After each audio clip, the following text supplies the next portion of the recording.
Hey viewers, welcome back to the channel. Today's video, we're back working on the Pilot. It's my 03 Honda Pilot. She's currently got about 220,000 miles on it. And while driving, I noticed a vibration that was occurring. Significant, actually, under partial throttle. And then it kind of smooths out as I get on the gas a little more. So very kind of intermittent, but you can kind of make it happen. And so we got her up in the air and inspecting, got the wheel off. I checked for, 12 o'clock, 6 o'clock play on the wheel for like a wheel bearing. I didn't feel any play. I think that's what you do for wheel bearing. And then, push in, push out. I didn't feel any play. Though it is kind of hard sometimes because I'm missing my set screws for my rotor. So things kind of move a bit. But anyway, I don't think it's a wheel bearing yet. But I did find problems, and so I figure we're going to fix the problems we see and see if the symptoms go away, right? Number one, lower control arm bushings. This bushing was starting to go, and you can see it's pretty well cracked, so it could stand to be replaced. And I believe what I can do is you can just replace the bushings and like burn them out of these control arms and stuff, but you can also just buy new control arms. So that's what I'm going to do. I'm going to buy a new pair of control arms with bushings pre-installed. It'll have that bushing. It'll have this bushing right there that you can't really see. And then the ball joint right there. So all that to be replaced. And then also, as I move around, sorry, let me get more situated.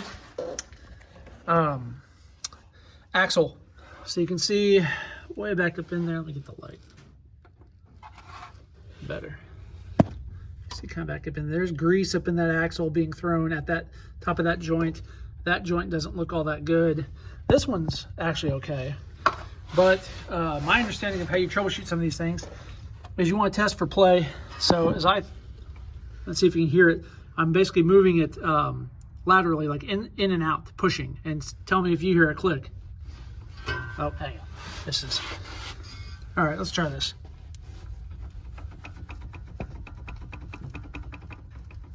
Hear it? And then also rotational, which is a giveaway. So I'm sorry, this is kind of awkward. See if I can do this. There's some play there, as you can hear. So now, should there be play like that? I don't know, but it's throwing grease and they're old, so this is all factory parts. So given the vibrations I was seeing, I think axles could be one of the issues. So that's what I'm going to operate on the assumption of. So the next part of this video, we will get into the repair and what I find out. And so, we will see how things work, and I'll bring you along for the whole thing. So stay tuned. Hey viewers. Want to give you an update. I'm doing this video in stages, so it'll be split together, stitched together, I guess. So Honda Pilot, right? We talked about doing axles and the lower control arms. Well, I got the first lower control arm off, so I want to talk about how I did it. I am currently waiting for the new parts, and I'm also waiting for my new Milwaukee 1/2-inch impact. For obvious reasons, right? I had a Ryobi impact, and through circumstances, I no longer have that impact. And so I need a replacement because I got spoiled. I had to take these lug nuts off, break them loose with a 4-way tire iron, and I really kind of felt like a peasant. And I was like, boy, I got soft. I got used to these impact guns. So clearly the solution is not to grow stronger, but to get another gun. So I'm waiting on that because I figured I might need it to bust these suspension bolts loose. As it turns out, maybe not. Good old wrenches and a hammer work. Now, I also recognize I got lucky on these because I live in Oklahoma. I don't live in a place where rust happens like some of you guys up north. So I recognize my good fortune, but I'll take it anyway. So I got this first one out, and I basically got wrenches on the bolts, for those two back lower control arms. They are a 19 and the 19 on the bolt, and a 22 on the nut. And I basically took a hammer to the bolt side on the 19, and with just a very light dead blow hammer, because I couldn't find my 5-pound sledge, I was able to break them loose. And then I got them loose enough, and then I have a 3/8 impact, that lower torque, that was able just to zip them off to save time, right, instead of a ratchet. So that's how I did it. And then I'll talk about the ball joint when I go to the other side to show you what I'm doing. But you can see, see if you can see it up here. You see the crack there? You know, and under load, when this thing was under load, that was really apparent. And then look at this ball joint. He's just, woo, loosey-goosey. He shouldn't be that loosey-goosey. And the boot's starting to crack there. So it was time, right? It was time. So let's go over to the other side, and I'll show you how I did this. There's my 3/8 Milwaukee impact, you know, 3/8 fuel. Milwaukee, not a sponsor, but you know, it'd be nice. Here is the setup for the other. So I already got these bolts loose, and then on this, oh, sorry for the framing. I'm getting there. On this, there it is. Ball joint nut, right? It's a Castle nut. It's got a cotter pin. You pull the cotter pin, you break the nut loose. It's a 19. And then thread that nut back on just to the top to where you get a little more bearing surface, and it'll capture. You know, like whenever you pop this thing loose, the nut will stop it from going, you know, into orbit. And this is how I popped it loose. Use one of these ball joint poppers. They work great for this kind of thing.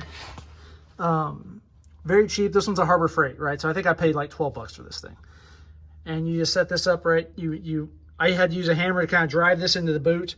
For these kind of things, you can damage these boots, but if you're pulling this to replace, where you don't care about damaging the old part, they work great. They're fast, they're quick, and that little 3/8 impact was enough to run this down and eventually pop it. So if you got a 1/2 inch, I would recommend, because he put in the work to try to get this. And of course, you could always use a big long ratchet, but that is how I did it to pop the ball joint loose. And then I was able to just use pry bar against Harbor Freight pry bar. I was able to get enough leverage to kind of work things loose and get it out, and kind of work the lower control arm out. So that is how you're getting the lower control arms out. I will come back, I guess, and talk about the axles.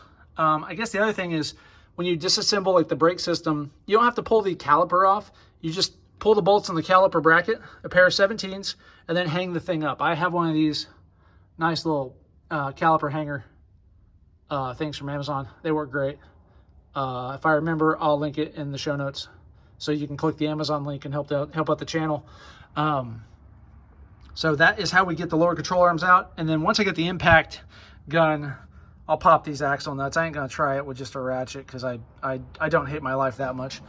So I'll wait for my impact gun and pop those axle nuts, and then we'll try to get these axles sorted. So stay tuned, and thanks for watching. All right, viewers, we're back on the Pilot. We've got the lower control arms in, the newer lower control arms in. We've got the new axle in, but not tightened up yet.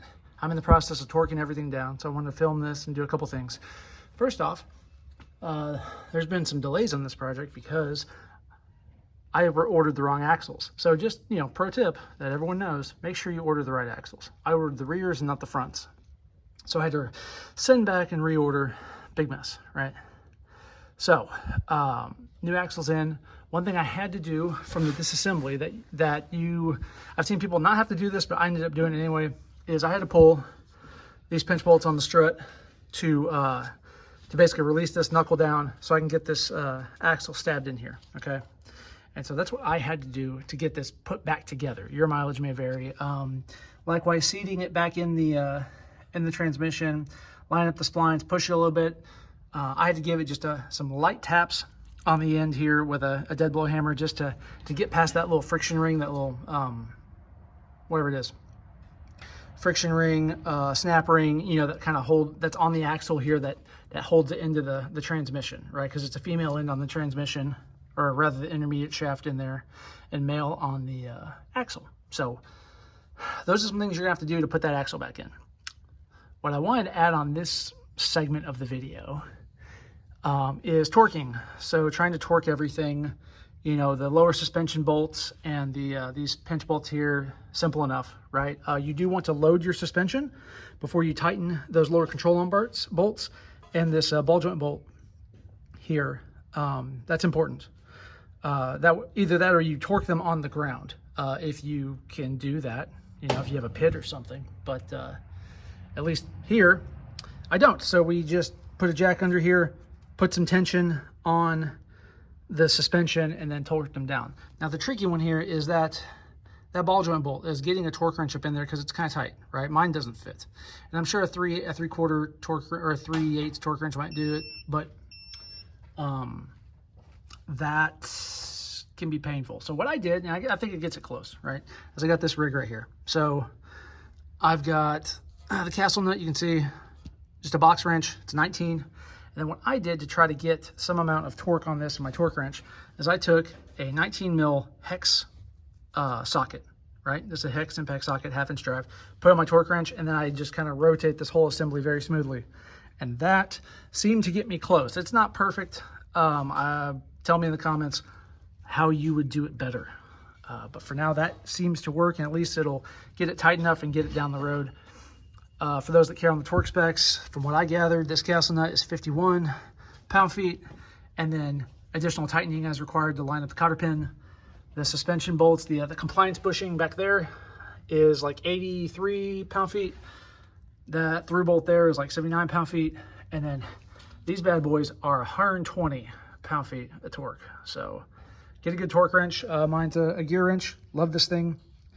Bang for your buck, I think, for as far as electronic torque wrenches go. That'll also do angle and, you know, that kind of thing. Flex head.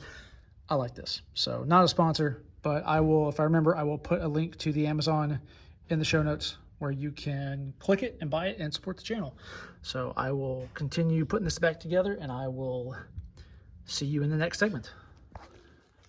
All right, viewers, this is probably the last video on this topic. So we're still doing the axles and lower control arms in the Pilot. I got this other side buttoned up, and I just want to talk about some final considerations buttoning this thing up. I mentioned that to get the axle in, I had to pop these pinch bolts on this front strut. One thing I didn't mention before is that you need to also pull this bolt for this bracket. It's a 10 mil, easy to do. Just make sure you do it so you relieve the strain off of this hose and sensor. The other thing, putting on this axle, right? The way I did it was I put all the brakes and everything, the rotors back on first, and then I torqued the axle nut. If your set screws on your rotor are stripped out and broken like mine are, you can just use lug nuts to hold the rotor in place. That makes it a lot easier. Just hand tight, just to hold it, the face in place so that you can get this caliper bracket back on, makes it a lot easier. And then when you're tightening this axle nut to like 181 foot-pounds is what I saw. So the easy way to do it is to get a screwdriver, and in the case of the driver's side here, you can wedge it in between the rotor fins, right, and here, in between the caliper here.